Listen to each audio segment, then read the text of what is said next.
Here follows an extract from my book Artful Designs, available from Amazon. Chapter 3, Part 2.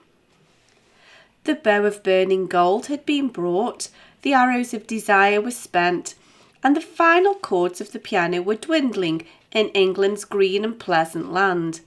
More specifically, the echoes of the WI's signature song were dying away in Mossleigh Village Hall as Beth closed the lid on the piano and took her seat ready for the President to welcome the visiting speaker.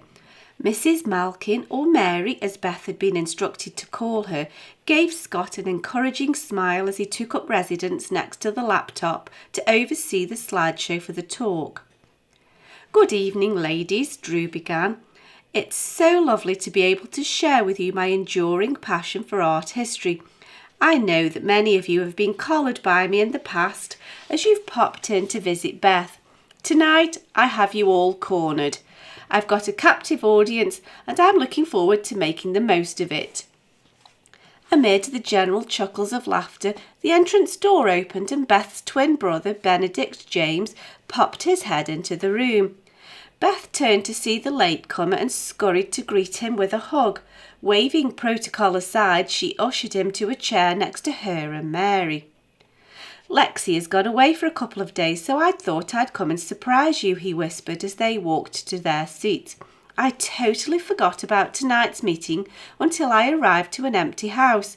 I hope I'm okay gate crashing. I'd like to hear Drew's talk." Beth dispelled his concern and they turned their attention to Drew.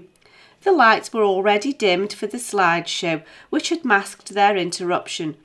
Drew was warming to his subject. Constable came from a wealthy family. His father was a corn merchant, which enabled him to pursue his desire to paint. Nevertheless, he didn't get off to a successful start in his career. Landscapes were what inspired Constable, but were frowned upon by the establishment. He did garner success and acclaim in France, where he was showered with praise and bestowed with accolade, which necessarily brought with it prospects for commission. Such success was not well received by Constable, who particularly hated the French. The end of the Napoleonic Wars had brought with it mass unemployment and famine, which was exacerbated by the introduction of the parliamentary corn laws, which imposed restrictions and hefty taxes on the grain. This then created a massive downturn in trade and profit for the Constable family business, and John blamed the French for such misfortune. Nevertheless, he did eventually gain a half-hearted and much belated acceptance into the Royal Academy. Nobody today can doubt his contribution to our artistic heritage.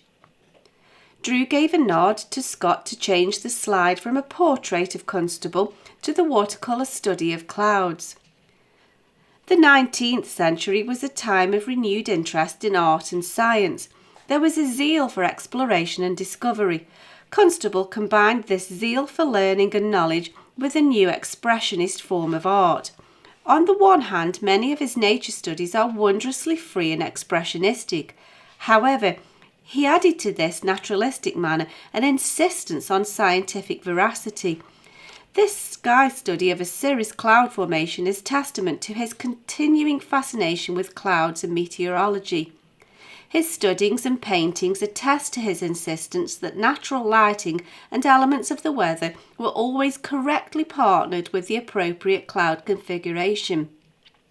In fact, he said of his own work that he couldn't envisage any form of landscape painting where the sky was not the key note. This particular sketch is dated 1822. Throughout his career, Constable's cloudscapes were frequently stormy or rain-filled.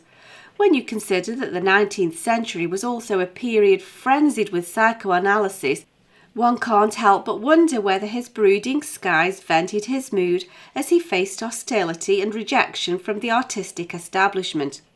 I'll let you decide. Constable applied this same scientifically focused study to all aspects of nature.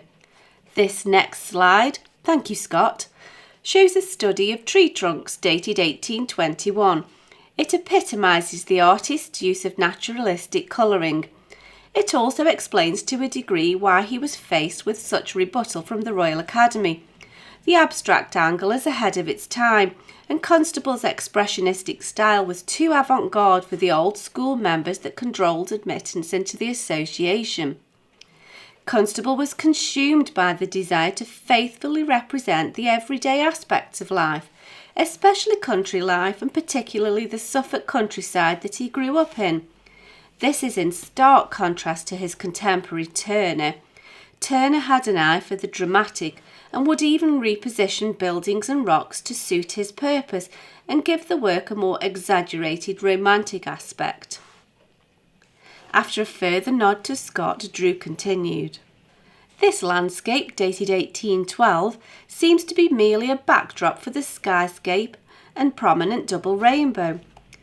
Constable shared a preoccupation with rainbows and wrote in a letter of the debt he owed to the influence that Rubens had on his own work. As an aside, I must confess to you that I am enjoying an ongoing debate with a Dutch colleague, arguing the merits of our respective nations' artistic heritage. Of course, I hold the corner for Constable in our discussions. I haven't yet dared to admit the debt that Constable owes to 17th century Dutch painters, not only in the aspects of stylistic influence, but also the everyday subject matter they portrayed. Once I admit that to him, I know that I'll never hear the end of it. Today we take Constable for granted. Probably his most well-known painting is the Haywain. It is reproduced so prolifically now that we could easily become sick of it. Scott recognised his cue and produced the next slide. My mother-in-law had placemats with this scene on them, and I heartily disliked them for years, until I grew to appreciate the painting itself outside of the setting of roast beef. In so many ways this scene is central to Constable's art. The family mills were near to Flatford and Dedham, and the scene painted here in 1812 is based in Suffolk, near Flatford, on the River Stour. It is a setting that the artist continued to draw inspiration from, despite the flat and seemingly uninspiring landscape.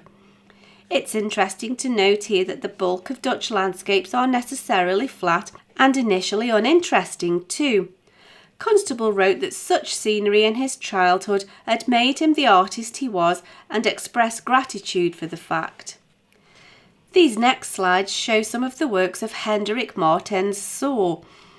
It is immediately apparent that paintings such as these could have been influential to the young Constable centuries later. The subjects for the paintings are commonplace and uninspiring outside of the artist's brush. Here we have a fishmonger of all things. In fact, many of these paintings revolve around the sale of fish. It seems that the Dutch finding glory in the sea continues from the naval and extends into the domestic arena. Imagine Harry from Mossleigh Butchers finding himself the focal point of half a dozen paintings.